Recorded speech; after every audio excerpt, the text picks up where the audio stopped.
안녕하세요, 사연 여러분들. 저는 얼마 뒤 결혼을 앞두고 있는 예비 새내기랍니다. 제 나이는 30대 초반이고요. 대학 졸업하기 전에 취업에 성공해서 지금껏 하루도 쉬지 않고 출퇴근을 하며 일을 해온 평범한 직장인입니다. 평범하긴 해도 물욕이 없고 돈을 알뜰하게 모으고 사는 것에 관심도 많아서 이른 나이지만 벌써 1억 이상의 돈도 모아놓았어요. 제 또래 친구들에 비하며 빚 한 번 지지 않고 차곡차곡 돈을 모으며 나름 잘 살았다고 자부를 합니다. 결혼하는 제 애비 남편도 이런 저랑 비슷한 사람이었죠. 아니, 비슷한 사람이라고 생각을 했죠. 나이대도 비슷하고 직장도 비슷하고 또 데이트를 해도 돈 쓰는 수준도 비슷비슷했던 남자였습니다. 앞으로 이 글에서는 편하게 남친이라고 쓸게요. 결혼 준비를 하면서 남친하고 경제적인 것에 대해서는 충분하게 대화를 나눴어요. 각자 얼마쯤을 모았으니 결혼 준비를 해도 되지 않겠냐고 먼저 말을 꺼낸 것도 남친이었고, 그런 남친의 주도하에 저도 모아놓은 돈을 까놓으면서 같이 머리를 맞대고 준비를 했습니다. 결혼이라고 해봤자 사람 초대하고 우리 결혼했다고 알리는 세레모니랑 다를 게 없다고 생각을 했기 때문에 큰 결혼식을 준비하진 않았어요. 조촐하게 최소한의 인원들을 초대해 자리를 즐길 목적만 있었고, 모아놓은 돈은 최대한 신혼집을 구비하고 살림살이를 제대로 채우는 것에 써보기로 했습니다. 둘 다 결혼 준비를 하기에 앞서 필요한 기본적인 씀씀이에 대해서 충분히 상의를 했고요. 서로 뜻이 맞는다는 걸 충분하게 인지를 하고 난 후 양가 부모님께 결혼을 하겠다고 인사도 드렸네요. 그때 저는 예비 시어머니를 처음 배웠습니다. 남친이랑 연애만 3년 했기 때문에 결코 짧은 시간을 만난 건 아니었는데요. 연애를 한 것에 비해서 어머님은 꽤 늦게 만난 편이었죠. 물론 이건 어머님의 생각이었고요. 저는 독립된 자녀 둘이 결혼이 아닌 연애를 하는 중이었기에 서로의 부모님이나 다른 가족들을 만나는 것에 의미를 둬야 할 필요가 없다고 생각을 하는 사람이었습니다. 물론 저한테 먼저 연락을 하거나 아는 척을 하신다면 당연히 어른이니까 공손하게 인사드릴 준비는 되어 있었죠. 하지만 애비 시어머니는 그런 적극적인 모습도 한 번 보이신 적이 없었고, 결혼을 하겠다고 나서기 전까지는 만나고 싶다는 말조차 꺼내본 적이 없었는지라 저하고 만날 일이 없었어요. 저도 직장 다니고 주말엔 쉬어야 해서 나름 저 혼자도 바쁜 사람이었고요. 그런데 애비 시어머니는 처음 만나는 자리에서 제게 섭섭하다는 하소연을 4절 이상 늘여놓으시더라고요. 저희 부모님은 남친을 보고 그저 반가워로만 하고 좋아하셨는데 애비 시어머니는 정반대의 태도를 보이셨답니다. 미리 한 번쯤은 와서 인사를 했어야 한다며 연애하던 시절에 저를 예의가 없었다는 직설적인 말로 혼을 내는 듯 쳐다보기도 하셨고요. 당황하는 저를 보며 기분을 풀어주기는커녕 앞으로 집안에 시집을 오면 다른 태도를 기대할 수 있는 거냐면서 떠보기까지 하더라고요. 이미 이런 대화 방식으로 저의 기분은 상한 상태였고요. 제 눈치를 살피면서 중재를 하려는 남친 옆에 앉아 이 결혼을 해야 하나 말아야 하나를 진지하게 고민했습니다. 제 표정이 너무 썩었는지 시어머니는 그제서야 제 눈치를 뒤늦게 보기 시작하더라고요. 정말 이러다 제가 결혼을 안 하겠다고 먼저 나설까 싶었던지 갑자기 우리 애비 며느리 드신 밥 줘야 해 라고 밥을 고봉으로 퍼주기도 하셨고, 필요 없는데 생선을 굳이 손으로 발라서는 내 딸 같아서 내가 말을 너무 편하게 했네 라고 하며 친절을 베푸셨어요. 채찍질과 당근을 동시에 주는 시어머니의 이 노련한 애비 며느리 다루는 솜씨에 새삼 놀랐고 일단은 우습게 넘겨보려 했습니다. 아직 한 번 봤으니까요. 그리고 그날 저희는 신혼집에 대한 대화를 조금 나눴어요. 결혼식에 필요한 비용은 최소한으로 하되 신혼집을 구하고 살림을 채우는 것에 있어서는 할 수 있는 만큼 돈을 쓰고 싶다고 말이죠. 사실 저희는 직장이 둘 다 서울인데 그에 반해 집값이 너무 높이 치솟아 올라 살 수 있는 곳도 마땅치 않았습니다. 제가 아무리 이 나이에 1억을 모았고 남친도 비슷한 금액의 돈을 모았다고는 하나 그래봤자 둘이 합쳐놓으면 2억밖에 되질 않았어요. 요즘 이 돈으로 서울에 어디에서 집을 사겠냐고요. 그러니 어떻게든 집 말고 들어가는 돈은 최대한 아끼고자 하는 생각이었고요.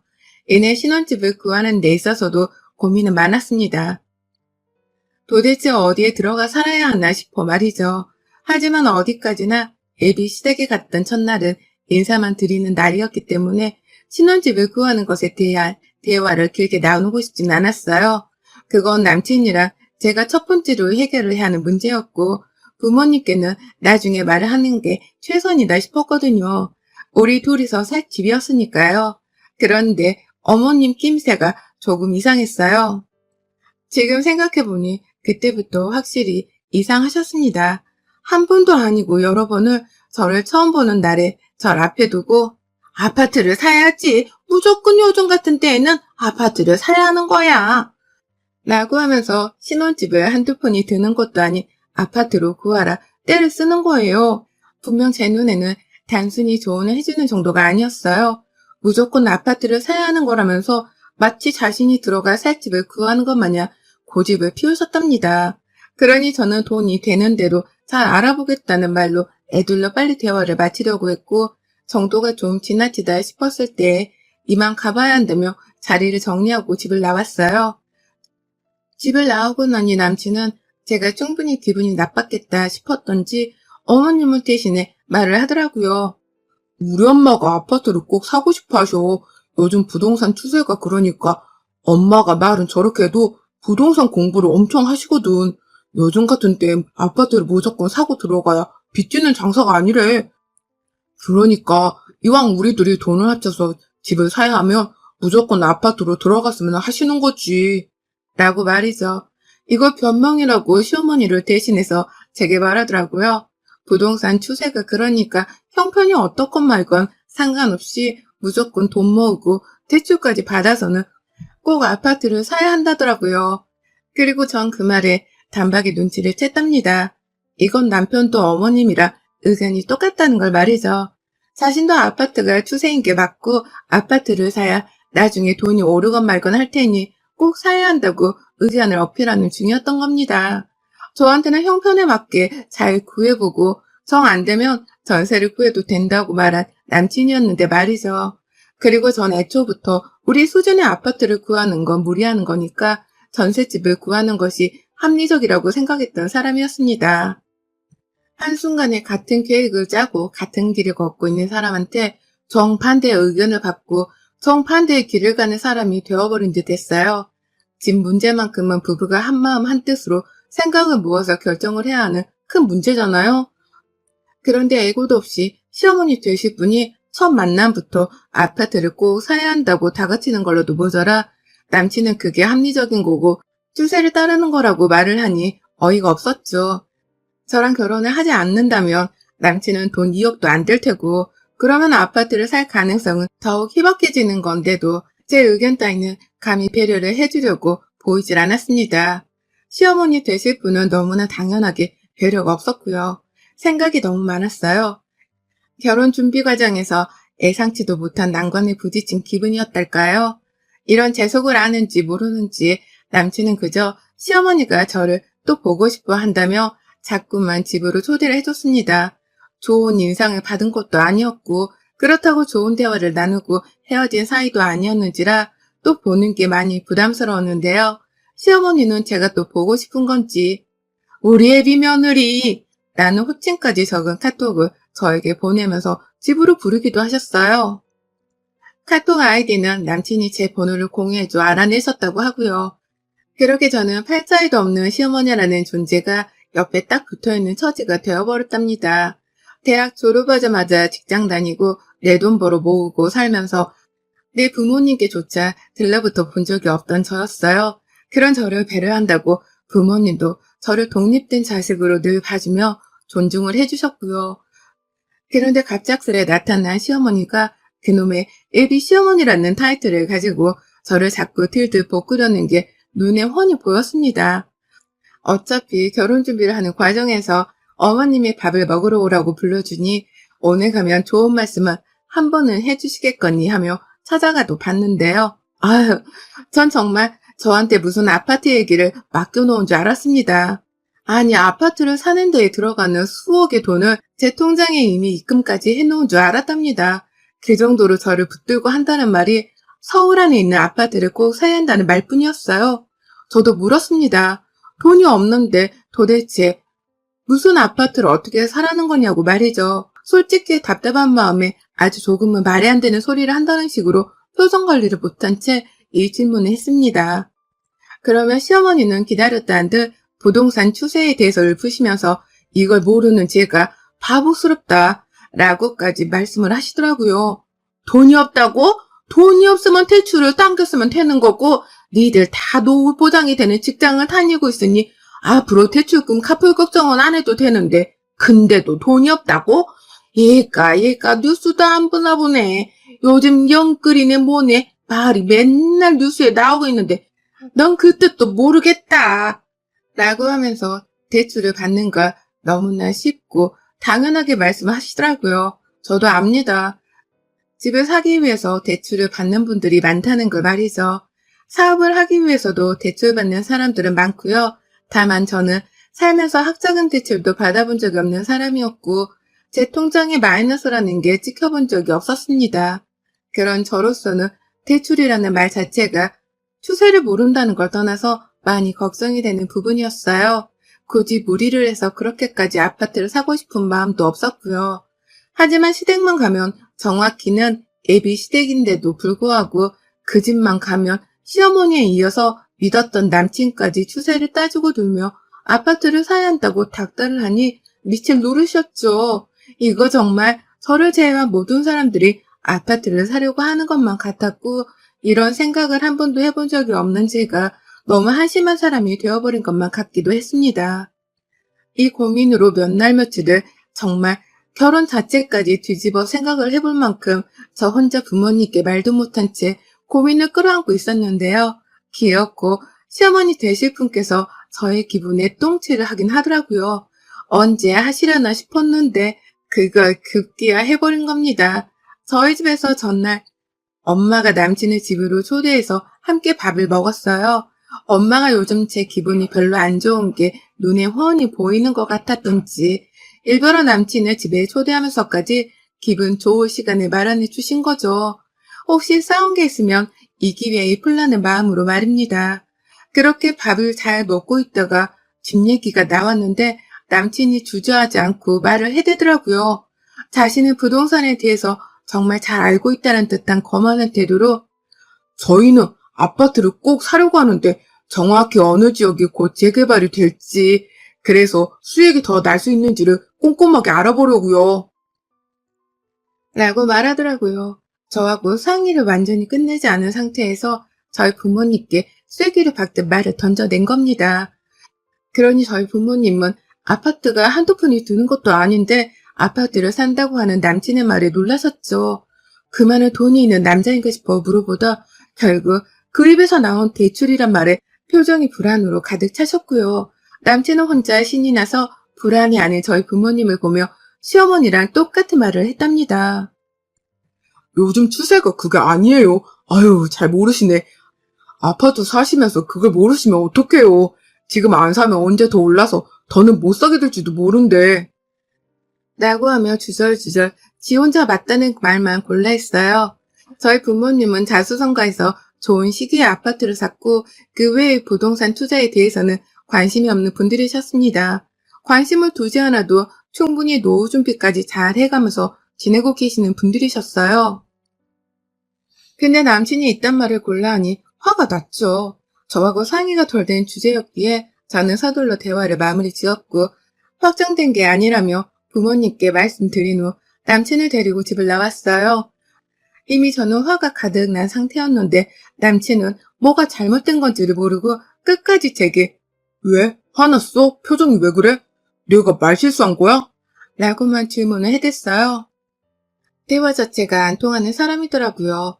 이렇게까지 생각이 다른 줄은 몰랐는데 말이죠. 제가 없으면 돈도 없고 그러면 대출을 받아도 아파트 살 확률이 훨 줄어들 텐데요. 저에게 제안을 하고 부탁을 해도 모자랄 판국에 이미 혼인신고까지 마친 부인이라도 된다는 듯 자신의 고집을 꺾지 않았습니다. 아무리 생각해도 저희 부모님 앞에서 시어머니랑 똑같은 말을 해대면서 요즘 부동산 추세가 어떻느니 아파트를 사는 게 정상이라느니 나는 주제넘는 말까지 한 건 참을 수 없었어요. 순간 어머님을 저희 집에 모셔다 놓은 줄 알았다니까요. 제가 느꼈을 감정은 저희 부모님도 겪게 한 것에 대한 죄책감이 컸고, 남친하고는 오늘 작정하고 아파트 얘기는 더 꺼내지 못하도록 하려 하는데, 예비 시무원께서 전화가 왔습니다. 저희 집에 갔다는 걸 알고 아파트 얘기라도 꺼내보라고 하신 건지, 대화는 잘 나눴어? 라고 묻는 소리가 바로 옆에서 첫마디로 들렸어요. 근데 남친은 그런 시어머니 앞에서 볼륨을 줄이기는커녕 오히려 당당하게 그리고 답답하다는 식으로 말하더라고요. 아유, 나 진짜 부동산에 붙자도 모르는 사람들이랑 아파트 얘기한다고 엄청 난감했어. 라고요. 그러면서 저를 슬쩍 쳐다보는데 이 자식이 나에게 눈치를 주고 있다는 생각이 들었어요. 하지만 화를 내기도 전에 시어머니가 재차 남친에게 말을 하셨습니다. 아유, 그 집은 왜 그 모양이래 정말. 지금 아파트를 사야 하는데 지금 안 사면 언제 사겠다는 거야? 정말 바보 천치들 아니야? 정말로? 라고 말이죠. 혼자 흥분한 건지 목소리를 엄청 띄워가면서 감히 저에게 저뿐만 아닌 저희 부모님까지 바보 천치가 아니냐는 말로 한심해 죽겠다고 짜증을 부리는데 저는 그 말을 바로 옆에서 다 듣고 있었습니다. 그러다 결국 빡이 쳐버리다 못해 제 승질머리가 피까지 거꾸로 솟아오르게 만드는 바람에 그 자리에서 핸드폰을 대고 소리를 쳤어요. 니들 집구석이랑은 결혼 안 해. 아파트를 사든 말든 난 이제 상관없으니까 니들끼리 니들 돈으로 알아서 사. 능력도 안 되면서 어디에서 보고 들은 건 있어가지고 그놈의 아파트. 라고 하며 남친의 옆에서 진저리를 치며 자리를 떠났습니다. 뒤에서 남친은 얼이 빠졌던지 한동안 시어머니랑 통화를 마저 한다고 저를 따라오지 못하더라고요. 그러다가 뒤늦게야 제가 아파트 입구에서 비밀번호를 누르고 있을 때 저를 붙잡아야겠다 싶었던지 막 달려왔습니다. 하지만 이미 때는 늦었고 저는 그런 남친을 노려보다가 요요히 집으로 올라갔죠. 남친은 밤새도록 제게 화를 풀라고 연락을 해왔어요.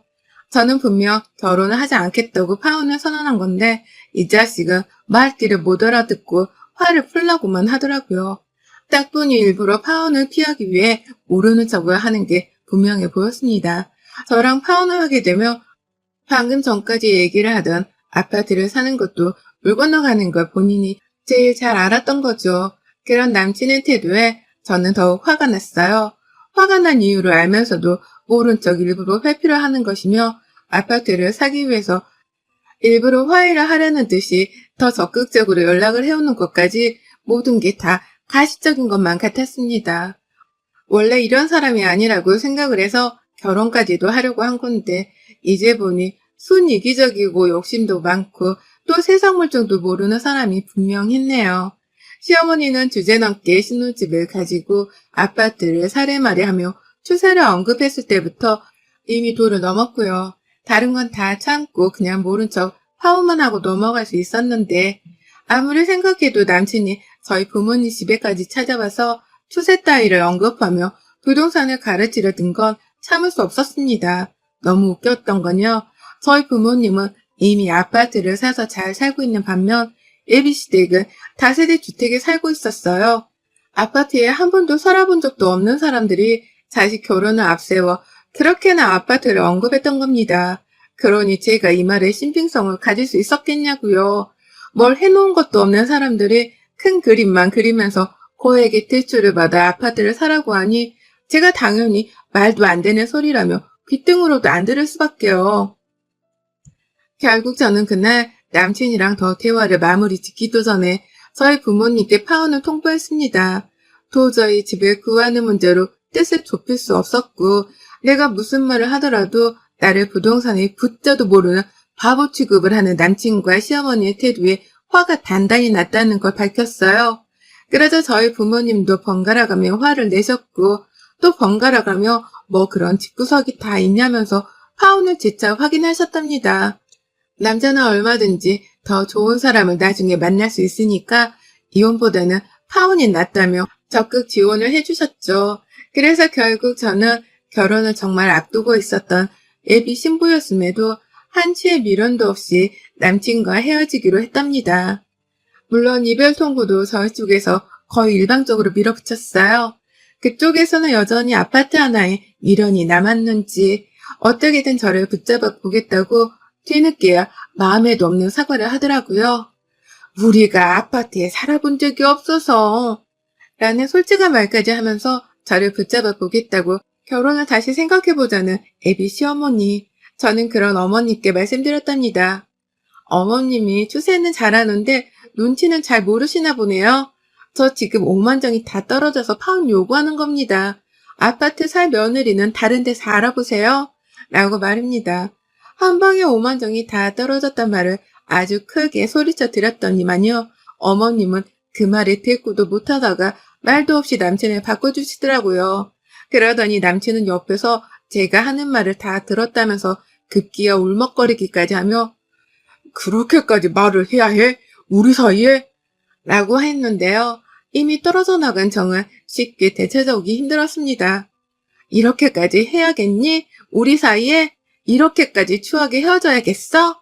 제발 그만 매달리고 아파트 살 대출 받아줄 예비 신부는 딴 데서 알아봐. 라는 말로 헤어짐의 쐐기를 받고 영영 이별을 했네요. 다시는 안 보고 살고 싶다는 말까지 하면서 말이죠. 결국 저는 이 추세를 따지던 모자의 주둥아리 덕분에 하마터면 망칠 뻔한 인생에서 구제가 되었답니다. 대출 안 받고 아파트에 안 살아도 잘 사는 모습, 혼자 살면서라도 남친에게는 보여주고 싶네요. 철든 인간인 줄 알았는데 어쩜 그 모양인 건지 정말 사람은 겪어보고 알 일입니다. 여러분의 생각은 댓글로 남겨주세요. 오늘도 시청해 주셔서 정말 감사합니다.